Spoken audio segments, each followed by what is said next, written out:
Y vamos a leer en el Antiguo Testamento el Salmo 118, 21 y 28. Lo tienen también en sus programas. En sus programas tenemos la lectura.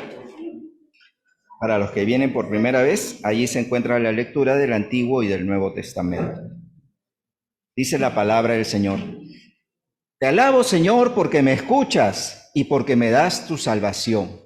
La piedra que los constructores rechazaron ha llegado a ser la piedra angular. Esto viene de parte del Señor y al verlo nuestros ojos se quedan maravillados. Este es el día que el Señor ha hecho y en él nos alegraremos y regocijaremos. Señor, te ruego que vengas a salvarnos, te ruego que nos concedas la victoria. Bendito el que viene en el nombre del Señor. Desde el templo del Señor los bendeciremos. El Señor es Dios y nos brinda su luz. Que comience la fiesta, aten las ofrendas a los cuernos del altar. Tú eres mi Dios y siempre te alabaré. Siempre, Dios mío, exaltaré tu nombre. Y en el Nuevo Testamento, Mateo 21, versículos 1 al 11. Así, cuando se acercaban a Jerusalén y llegaron a Betfagé, al monte de los olivos, Jesús envió a 2 de sus discípulos y les dijo: Vayan a la aldea que tienen ante ustedes. Allí encontrarán una burra atada junto con un burrito. Desátenla y tráiganmelos. Si alguien les dice algo, respóndanle: El Señor lo necesita, luego los devolverá. Esto sucedió para que se cumpliese lo dicho por el profeta: Digan a la hija de Sión, tu rey viene a ti, manso y sentado sobre una burra, sobre un burrito, hijo de animal de carga. Los discípulos fueron e hicieron tal como Jesús les mandó. Trajeron la burra y el burrito, pusieron sobre ella sus mantos, y él se sentó encima. La multitud, que era muy numerosa, tendía sus mantos en el camino, y otros cortaban ramas de los árboles y las tendían en el camino. Tanto los que iban delante como los que iban detrás lo aclamaban y decían: Hosana al Hijo de David, bendito el que viene en el nombre del Señor, Hosana en las alturas. Cuando Jesús entró en Jerusalén, todos en la ciudad se conmocionaron y decían: ¿Quién es este? La multitud decía: Este es Jesús, el profeta de Nazaret de Galilea. Dispongamos nuestro corazón y nuestra mente para escuchar el mensaje Sálvanos ahora, Señor, a cargo del pastor Reinaldo Serra.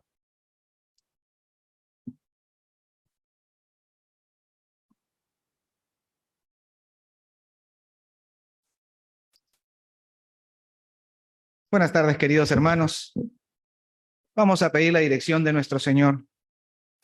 Padre bendito, te damos gracias una vez más por este día que nos regalan, Señor, que nos regalas y que nos permites disfrutar como pueblo tuyo reunido. Pedimos que sea tu Santo Espíritu ahora, Señor, el que inspiró tu palabra, quien también ahora nos hable conforme a la necesidad de cada uno de nosotros, a pesar de la indignidad, Señor, de este predicador.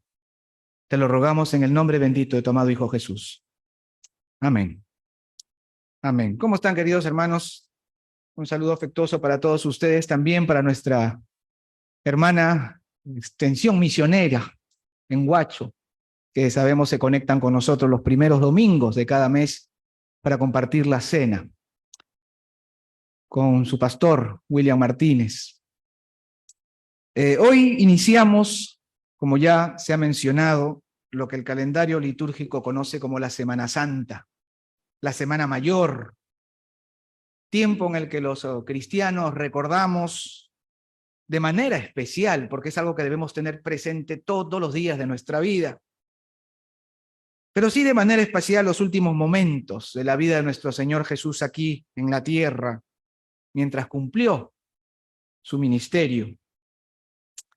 Tiempo entonces en el que conmemoramos de manera especial su pasión, su muerte y su victoria sobre la muerte, su resurrección. Amén.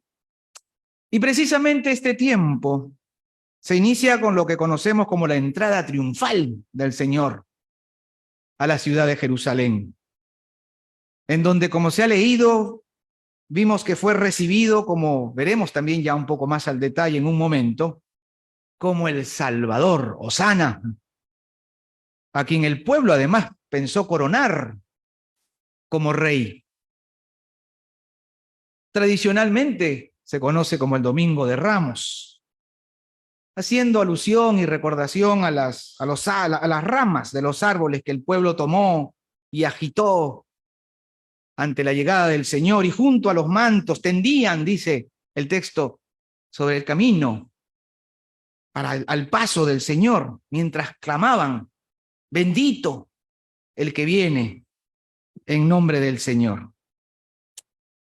Y este es un fragmento de un salmo que también hemos leído ahora, ¿verdad? Y nosotros sabemos que los salmos se cantaban. Los salmos, como todas las escrituras, son revelación de Dios, inspiración de Dios, como dice Pablo, pero que tienen los salmos la particularidad de estar escritas en forma de poesía hebrea, desde luego, que eran entonadas en alabanza a Dios y que hablan de sus virtudes. Bueno, así que cuando el Evangelio nos dice que la gente iba clamando, bien podría ser que también iban cantando. Bendito el que viene en el nombre del Señor. Se piensa que los ramos que había tomado la gente de los árboles podría ser ramos de olivo, de palma, porque son además los más comunes en la ciudad de Jerusalén. Y ciertamente para el mundo antiguo tenían un significado especial de victoria, y con la victoria la paz. Qué interesante. De hecho, hermanos, era el modo como los hombres de entonces, de ese tiempo, recibirían a su rey, aquel que pudiera ofrecerles victoria y liberación. La entrada triunfal del Señor Jesús a la ciudad de Jerusalén lo vemos y lo encontramos en los 4 relatos de los evangelios, en los evangelios sinópticos, Mateo, Marcos, Lucas, y también en el evangelio de Juan. Nosotros ahora hemos tomado Mateo, ¿verdad? Y por los evangelios sabemos que la llegada del Señor se produjo días previos a la celebración de la última cena y marca, como ya hemos mencionado, el inicio de su pasión. ¿Y por qué es importante para nosotros ahora recordar este hecho histórico, registrado además, como ya hemos mencionado, por los 4 evangelios del Nuevo Testamento, y que marca el inicio, vamos a decir, el inicio del final, el inicio de la consumación del ministerio del Señor, de su obra salvífica y redentora, por la cual Dios Hijo eterno como es, se hizo hombre y vino al mundo en la persona humana de nuestro Señor Jesucristo. Y antes de mirar, hermanos, con un poco más de detenimiento cada aspecto que Mateo nos relata de este momento, recordemos en qué circunstancias particulares se produce la entrada de nuestro Señor a la ciudad de Jerusalén. En principio, el Señor llega en tiempo de Pascua. Sabemos bien que la Pascua es la fiesta más importante del pueblo judío, en la cual se recuerda la liberación del pueblo hebreo de la esclavitud de Egipto por la mano milagrosa y poderosa de Dios. Todos tenemos muy claro en nuestra mente las plagas, ¿verdad? El mar partido en 2. Es de suma importancia entonces para los judíos, según la ley, que todo varón judío que viviera dentro de un radio de 40 kilómetros de la ciudad debía asistir a la celebración. Y todo judío que viviera fuera de la ciudad o en una ciudad lejana debía por lo menos una vez en su vida participar de esta celebración en la ciudad de Jerusalén. Tiempo después, incluso, hermanos, se hizo un cálculo del número de personas que participaban anualmente de esta celebración y se cree que la multitud superaba las 2 millones de personas. Era una reunión entonces impresionante de gente, sobre todo para la época. Y esto es importante considerar porque nos permite reconocer que la llegada del Señor en este tiempo no es simple coincidencia ni casualidad. Es el tiempo que Jesús elige para mostrarse al mundo y cumplir así el propósito para el que fue enviado. El tiempo es particularmente especial, no solo por el número masivo de personas, por la multitud de gente que se reunía en la ciudad, sino también por la expectación y el fervor religioso que los convocaba. El fervor propio de la celebración de la Pascua. Los primeros versículos de este relato detallan las indicaciones que el Señor Jesús les da a sus discípulos. ¿Dónde ir? ¿Qué hacer? ¿Con quiénes tratar? ¿Se han dado cuenta? Y todo esto entonces sugiere que el Señor ya había hecho los arreglos y había tomado las previsiones necesarias para concretar su ingreso a la ciudad y así se cumplan las profecías. ¿Qué les parece si miramos nuestras Biblias nuevamente y leemos el relato de este hecho que nos ofrece Mateo en porciones pequeñas? Miremos los 3 primeros versículos, los que tengan su Biblia, y si no, lo tenemos también en el programa. Cuando se acercaba a Jerusalén, dice, y llegaron a Betfagé, al monte de los olivos, Jesús envió a 2 de sus discípulos y les dijo, vayan a la aldea que tienen ante ustedes. Allí encontrarán una burra atada, junto con un burrito, desátenla y tráiganmelo. Si alguien les dice algo, respóndanle, el Señor los necesita, luego los devolverá. Siempre hay la tendencia de pensar que las cosas se producen de manera, claro, todo es milagroso, todo lo que venga del Señor es milagroso y sobrenatural. Pero siempre estamos esperando que estas cosas sean sorprendentes o espectaculares. Desde luego, y tenemos testimonio de eso, hombres y mujeres que aun y cuando no había esperanza alguna, el Señor sanó, pero también lo ha hecho a través de un tratamiento médico, a través de la ciencia y el conocimiento que nos asiste y nos ayuda a superar una enfermedad. Eso también es milagroso. Y allí también está la mano del Señor. Bueno, estos primeros versículos nos sugieren muy claramente que el Señor tenía las cosas planificadas. Qué buen ejemplo para nosotros también, hermanos. Cuando leemos los evangelios en los capítulos anteriores inmediatos, notamos que previamente a este momento el Señor venía de anunciar lo próximo y lo cercano de su muerte. Ciertamente sus discípulos aún no podían comprender de qué se trataba, pero el Señor conocía bien hacia dónde se dirigía. Mateo, al escribir su evangelio, hace una interpretación de estos hechos como el cumplimiento de lo anunciado por el profeta. Miren los versículos 4 y 5. Todo esto aconteció para que se cumpliese lo dicho por el profeta cuando dijo, digan a la hija de Sión, he aquí tu rey viene a ti, manso y sentado sobre una asna, sobre un pollino, hijo de animal de carga. El cumplimiento de esta profecía entonces es realmente importante.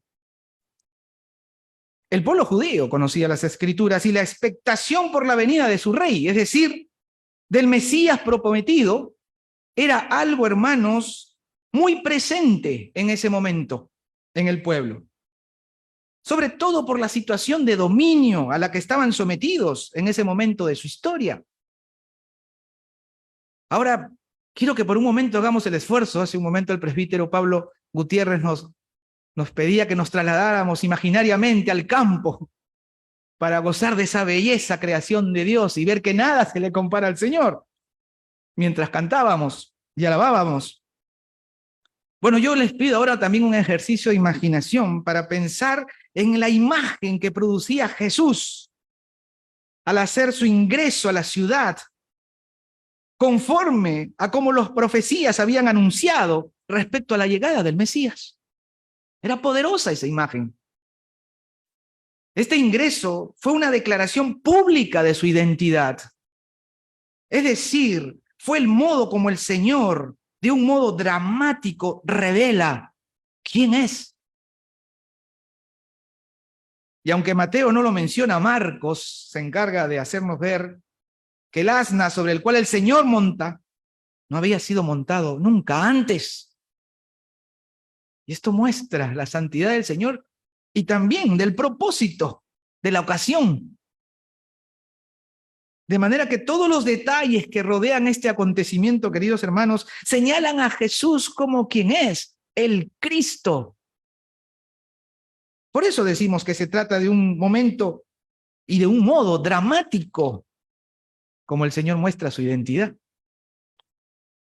Él podría haberlo hecho con palabras. Yo soy el Mesías. Pero como sucedió también en la historia de los profetas, a veces las palabras necesitan ser reemplazadas por acciones, por gestos, a veces dramáticos, pero que así pueden penetrar la conciencia y sacarnos de la indiferencia y darnos luz para nuestro entendimiento. Precisamente el jueves estudiábamos, ¿verdad? Los que formamos parte del grupo de estudio bíblico, la función profética de la iglesia, llamada a compartir la esperanza que tenemos en Cristo por su palabra. Y allí vimos ciertos momentos de algunos profetas del Antiguo Testamento. Y vimos también cómo a través de acciones, de gestos, que reemplazan a las palabras, pero con mucha potencia. Recuerdo que miramos de manera especial al profeta Isaías, quien en obediencia al Señor anduvo descalzo y desnudo por 3 años. Tremendo. Comunicando así las consecuencias que sufriría el pueblo por haberle dado la espalda a Dios y haber puesto su confianza en el poder humano. Dramático, pero potente. Ahora, el Señor Jesús le habla también a la multitud, no con palabras, sino con un acontecimiento, con el cumplimiento visible de una profecía, montado en una burra como había sido profetizada. Los habitantes de Jerusalén habían sido testigos de sus maravillas, de sus milagros. Por el Evangelio de Juan, entonces, nos lleva todo a indicar que antes de su ingreso se produjo la resurrección de Lázaro, tremendo, en presencia de las autoridades judías. La llegada del Señor a la ciudad entonces causó, dice la palabra, conmoción. El Señor tenía todos los atributos necesarios para ser identificado como el Mesías prometido, aquel que los libraría del yugo opresor. De hecho, hermanos, no toda la gente lo reconocía, ¿eh? Ojo con eso. Recuerden que hace un momento hemos considerado que eran enormes contingentes de personas que venían cada año de ciudades lejanas para celebrar la Pascua en Jerusalén. Si saltamos hasta el versículo 10 un momento, y ustedes lo ven, de este mismo relato de Mateo, vemos que nos dice que la multitud estaba conmovida y que se preguntaban, ¿quién es este? ¿Eso qué nos dice? Que mucha gente no lo reconocía. ¿Y este quién es? Pero en 3 años del ministerio milagroso, su nombre había sido famoso. Se había hecho famoso por todas las ciudades, pero no todos lo reconocían. De manera que cientos de miles estaban, dice, conmovidos. Y claro, si pensamos nosotros en castellano, conmovido nos suena más a emoción, a exaltación. Algunos estudiosos sugieren que una mejor traducción del griego original sería confusión, convulsión, agitación. ¿Quién es este? Y la respuesta que reciben los que preguntan, que aparece en este mismo versículo 10, nos habla de la popularidad del nombre de Jesús. Este es Jesús, el profeta de Nazaret, de Galilea. Qué interesante ver cómo Jesús es presentado. Este es Jesús. A veces nosotros andamos presentando nuestra iglesia, nuestras creencias. Nosotros tenemos que presentar a Jesús. Y ya en otras ocasiones hubo quienes lo reconocieron así, como el profeta que había de venir. Y profeta, hermanos, es también uno de los nombres que recibe el Mesías. como el pueblo judío podía entender el Mesías. Y ahora notemos que el ingreso del Señor a todas luces fue un desafío. Ingresa como un rey. Tiene el recibimiento que tendría un rey. De hecho, es la manifestación de que el pueblo lo quiere como su rey. Pero el asunto es que la nación de Israel ya tenía sus príncipes, que estaban bajo el dominio romano, cierto, pero príncipes al fin. No querrían competencia, ¿no? Igualmente, autoridades religiosas que habían sido desafiados constantemente por el Señor a lo largo de su ministerio, al predicar y enseñar sobre el reino de Dios. De hecho, para este momento, hermanos, las autoridades religiosas ya habían resuelto matar a Jesús. Así que ahora tendrán la justificación perfecta. Su entrada triunfal los habría puesto más que en alerta. Era una amenaza directa a sus privilegios y a su posición de poder. Si ya habían rechazado a Jesús y convenido en matarlo por causa de sus enseñanzas, de sus milagros y desafíos, ahora mucho más, que se mostró como rey. Y como hemos mencionado, hermano, los ramos y las mantas en el camino, es la forma como el pueblo de entonces recibiría a un rey. Así lo había hecho el pueblo de Israel en otros momentos de su historia. Ahora es Jesús quien es recibido como tal. Lo reconocen como un enviado de Dios que viene a salvarlos, hosana, a rescatarlos de su condición. Era lo que el pueblo clamaba, hosana, que significa salvación, sí, pero con una connotación especial. Sálvanos ahora. Es un grito de urgencia. Y hosana en las alturas es el modo de expresar esta oración, de que sea oído en el cielo, que sea oída en las alturas. Sálvanos ahora. Era el clamor de un pueblo que necesita ser salvado. Y aquí es cuando necesitamos tratar, queridos hermanos, un asunto que nos va a ayudar a entender mejor el desarrollo de estos hechos y lo que se va a producir seguidamente. Ciertamente el pueblo lo recibe con júbilo, ya lo hemos visto. El pueblo lo quiere como rey. El respaldo popular parece unánime. Y claro, nosotros que conocemos lo que sigue, ¿verdad? Es imposible dejar de preguntarnos cómo y por qué cambió todo en tan poco tiempo. ¿Cómo pasaron de llamarlo su Salvador a pedir su crucifixión? ¿Esto sería una ingrata sorpresa para el Señor? Desde luego que no. El Señor sabía que lo próximo era su muerte y que era necesario este momento de recibimiento triunfal y júbilo, porque esto mismo lo conduciría a consumar la misión para la que fue enviado. En lo que respecta al pueblo y su tránsito tan radical y opuesto de haberlo recibido y clamado como rey, para luego condenarlo y pedir su crucifixión, ¿qué podemos decir, hermanos? Bueno, vamos por partes. En principio, hay quienes consideran que no son precisamente estas las mismas personas las que luego pedirían la libertad de Barrabás y la crucifixión del Señor.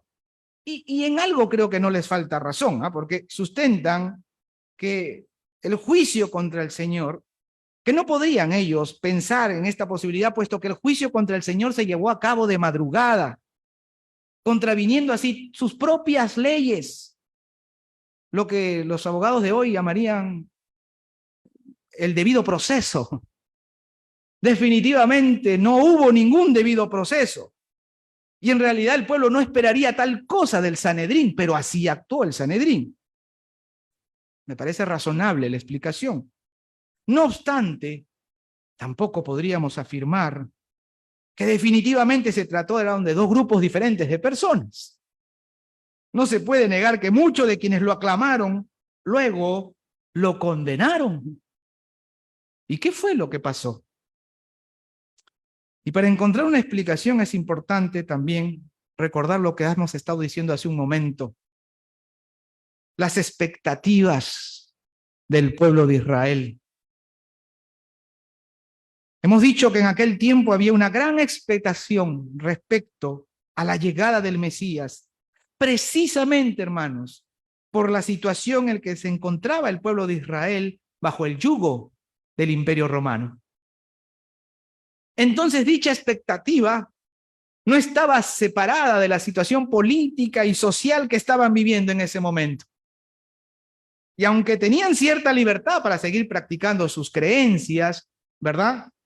La nación estaba sujeta al imperio y por lo tanto a sus leyes, a sus restricciones y a sus no pocos abusos. De manera que la expectativa de la llegada del Mesías prometido estaba directamente relacionada con la expectativa de ser liberados del yugo romano. El Mesías, entonces, en la mente del pueblo judío era comprendido como un guerrero que les traería una libertad terrenal de un yugo terrenal que en ese momento estaban padeciendo. Esperaban entonces que este Mesías restituya el reino de Israel de la forma como lo habían entendido, como un reino terrenal que traiga satisfacciones de índole terrenal. Y esto no se diferencia mucho con estas pseudos teologías que hoy se difunden tanto y que solo buscan satisfacer necesidades terrenales. Si acaso hubiera sido esa su voluntad, ¿qué lo habría detenido, hermanos? Es cierto que el pueblo quiso hacerlo su rey, pero Jesús señaló que su reino no era de este mundo. ¿Qué habría impedido que el Señor se coronase rey? ¿Alguna vez hemos pensado en eso? El poder milagroso de su palabra hubiera paralizado a sus enemigos, hermanos, y habría levantado al pueblo contra un ejército romano que habría resultado insuficiente para detenerlo. Si acaso hubiera sido esa su voluntad, los que ostentaban entonces poder habrían sido sojuzgados. El dominio del Señor extendido y habría hecho de sus súbditos gobernantes sobre toda la tierra. Pero no fue esa su voluntad.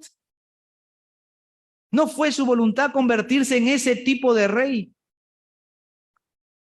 Porque el Señor Jesús no será el rey solamente de los judíos para darle primacía sobre otros pueblos.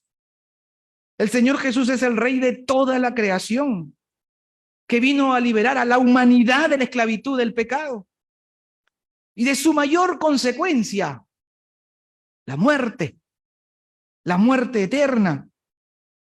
Y para esto el justo debía morir por los pecadores, para que los pecadores seamos hechos justos ante los ojos de Dios. ¿Qué tipo de rey eligió ser el Señor?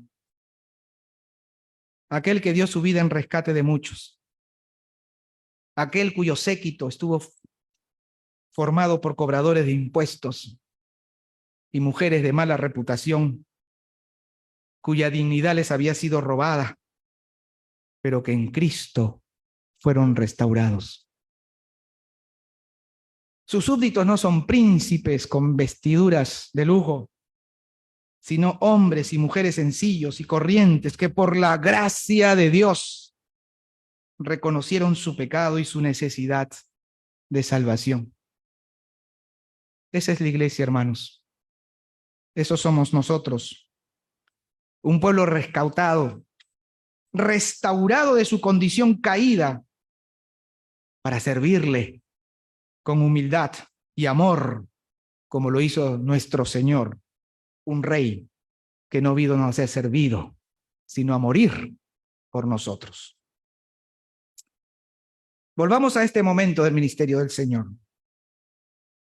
Entonces sus milagros habían sido conocidos por todo el pueblo, lo hemos dicho. A estas alturas, hermanos, su fama se había extendido y por lo tanto la gente entendía que tenía poder para liberarlos. Era el mejor candidato para ser su rey. No sabemos cuánta gente de toda esta multitud que lo recibió con júbilo realmente había entendido su mensaje de salvación eterna. Lo cierto es que aún y cuando la gente, hermanos, tenía una expectativa distinta, como suele suceder con nosotros también, que no miramos más allá de nuestras propias circunstancias, que no tenemos el corazón puesto en la eternidad, sino que miramos simplemente nuestras necesidades temporales inmediatas. Así todo se cumplió la profecía que animó a todo el pueblo a recibirlo con júbilo, conforme había sido profetizado. La profecía menciona que el rey prometido llegaría montado sobre un asna. Y ojo, que en el oriente estos animales eran considerados animales nobles. De hecho, sobre ellos cabalgaron los reyes en tiempos antiguos. Quizás para los tiempos de Jesús podríamos esperar o suponer que llegaría en un caballo, símbolo de grandeza, símbolo de poder. Pero precisamente el caballo era una montura de guerra, mientras que el asno una montura de paz. Y la primera venida del Señor no fue para juicio, vino como cordero a morir en nuestro lugar, como cordero expiatorio para perdón, para salvación del pecador arrepentido. Quien hizo su ingreso a la ciudad de Jerusalén es aquel quien habría de ser llamado el príncipe de paz, conforme a las profecías y las escrituras. Aquel que vino a este mundo a morir en el lugar de cada uno de nosotros. El Rey de Reyes, que resucitó de entre los muertos y cuyo reino no tiene final. Pero ¿qué en estos tiempos, hermanos míos? Que en estos tiempos, 2000 años ya, se ha acercado a toda la humanidad sin distingo de raza, sin distingo de cultura ni posición social alguna, para inaugurar un nuevo tiempo en el que podemos hallar a Dios en Cristo para perdón de nuestros pecados, para recibir libertad y vida eterna. Es el tiempo que vivimos ahora, hermanos. Es este nuestro tiempo, que tuvo su inicio cuando Jesús irrumpió en la historia humana y que se extiende hasta su regreso conforme Él ha prometido. Cristo vuelve, amén, pero no vendrá más como cordero sacrificial, sino como juez y Señor. La entrada triunfal, queridos hermanos, no es importante en la historia de la salvación por el solo hecho de que Jesús fue recibido, aunque momentáneamente, como rey, con júbilo y esperanza. Así tenía que ser para que se cumplan las profecías, conforme a Mateo lo señala, como señal de que Jesús es quien dijo ser. Pero además la entrada triunfal, queridos hermanos, es importante en la historia de la salvación, porque fue el inicio de este tiempo en el que se va a producir la consumación de su obra salvífica y redentora a favor nuestro en la cruz del Calvario. En su entrada a la ciudad, Jesús no guarda más reserva de su identidad. ¿Se han dado cuenta? Tampoco ordena, como sucedió en otras ocasiones, que guarden discreción respecto a su identidad. No. Ahora el Señor Jesús se revela como quien es, el Hijo de David, nombre como también se le reconoce al Mesías, prometido en el Antiguo Testamento. Jesús se muestra como el heredero legítimo de David, al trono de David, proclamando que Él es el Cristo, es decir, el Mesías prometido. Cristo es el término griego para la palabra Mesías. Y esta revelación pública del Señor era necesaria porque sería precisamente lo que sus enemigos, hermanos míos, necesitaban para llevar adelante sus corrompidos propósitos. Ahora sí, los religiosos judíos tendrán todas las justificaciones que les hacía falta para injuriar al Señor y con calumnias llevarlo a un juicio que exigirá su muerte ante las autoridades romanas. Y esto era necesario que suceda, porque Jesús vino a morir por los pecadores. Y es doloroso, queridos hermanos, ver cómo el mundo se engaña a sí mismo.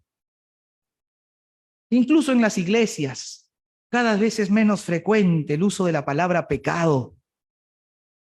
Se toma como una palabra anticuada que se evita pronunciar para no ofender a los asistentes.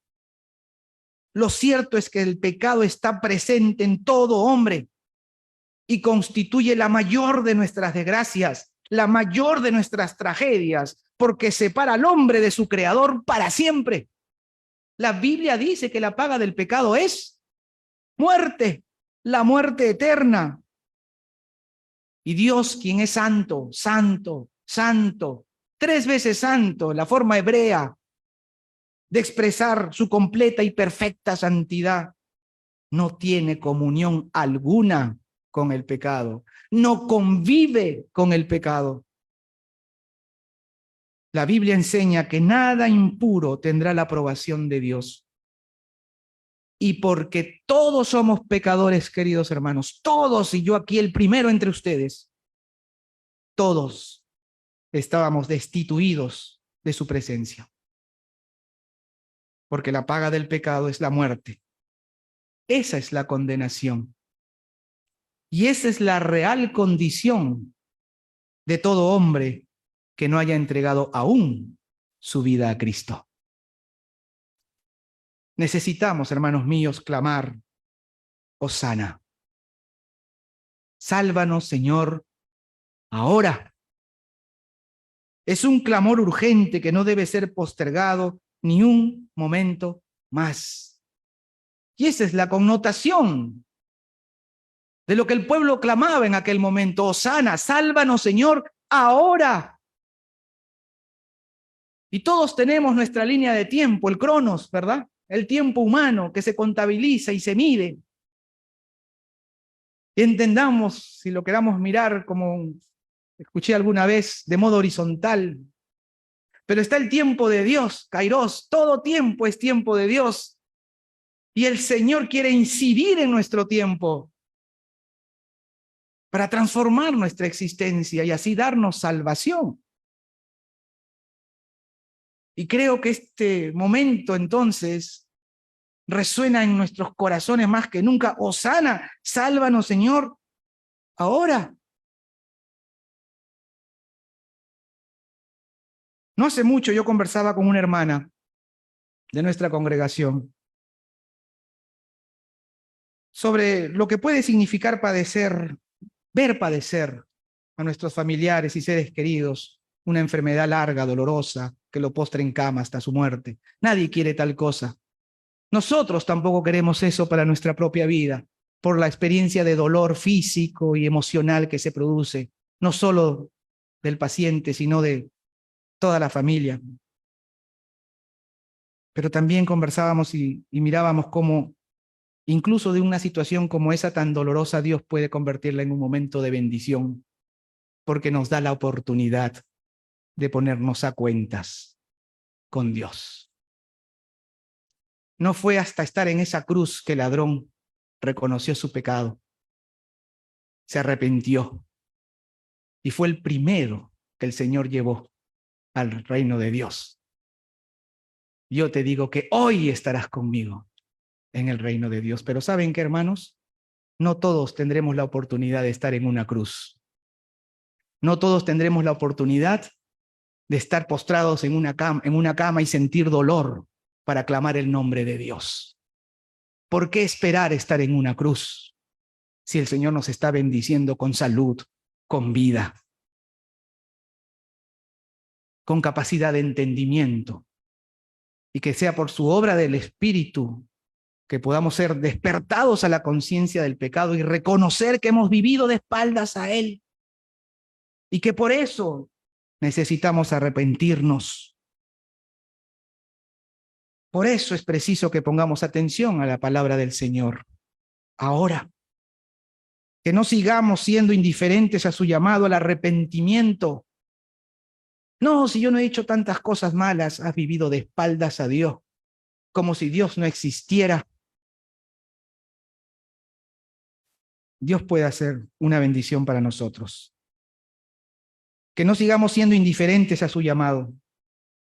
Por haberlo llamado Señor, como a veces lo hacemos, pero sin permitir que ejerza su señorío en nuestra vida, porque nos hemos resistido, por haber construido ídolos que hoy ocupan el centro de nuestro corazón, donde solo Cristo debe reinar conforme a su palabra, por haber puesto otras prioridades en la vida y haber hecho oídos sordos a su palabra. Si realmente creemos que Jesús es quien dijo ser, necesita ser tomado en serio. Y no es el Señor quien lo necesita, sino nosotros. Hay gente que se entristece a ver las imágenes de una película de un Cristo sufriente. ¿Se entristecen por Cristo? Entristezcámonos por nosotros. Si acaso no hemos rendido la vida a aquel que murió, pero que resucitó de entre los muertos, que vive y reina y que vuelve como juez, como Señor. La Biblia nos dice, busca a Dios mientras pueda ser hallado. Este es el tiempo. Este es el tiempo en el que el Kairos llega, incide en nuestro crono, en nuestro tiempo para transformar la vida, porque llegará el átomos, ¿ah?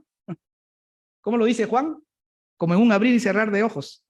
Así vendrá el Señor. En un tiempo indivisible. Y entonces no habrá tiempo más para nosotros. Pero la misericordia del Señor es grande y por eso se extiende. Y aún nosotros podemos responder a su llamado. Hosana al Hijo de David. Bendito el que viene en el nombre del Señor. Clamó el pueblo y debemos clamar también ahora nosotros. Y Cristo viene, hermanos. Cristo viene, pero viene también ahora por su cena recordar y conmemorar su muerte a nuestro favor. Cristo dijo que donde quiera que 2 o 3 estemos reunidos en su nombre, Él está en medio nuestro. ¿Lo creemos? Entonces Cristo está con nosotros. Cristo viene y puede venir a tu vida. Si tú respondes con fe y abres tu corazón.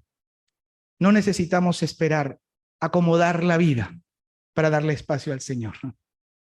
El Señor viene a nuestra vida. Toca la puerta, como dice en Apocalipsis 3:20. Y el que abre, necesitamos ser nosotros los que abrimos. Él entra y cena con nosotros y nosotros con Él. Y entonces Él toma su posición de Señor y será Él el que acomode la vida. Amén. Que el Señor nos bendiga y nos haga bendición. Padre bendito, te damos gracias, Señor, una vez más por tu palabra.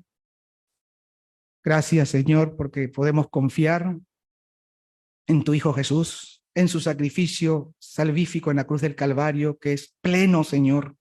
No hay nada más que necesitemos dar, ninguno de nosotros, solo responder con fe, porque el sacrificio de tu Hijo fue perfecto y completo, Señor, y en Él encontramos salvación. Toca nuestras vidas ahora y que este tiempo de conmemoración de su sacrificio en la cruz, pero que también de su victoria a la muerte, Señor, con su resurrección, sea también nuestra resurrección después de haber muerto a nuestros pecados. Te lo pedimos en el nombre bendito de tu amado Hijo Jesús, nuestro Señor. ¿Repetimos juntos el versículo 9? ¿Sí? ¿Lo tienen en sus?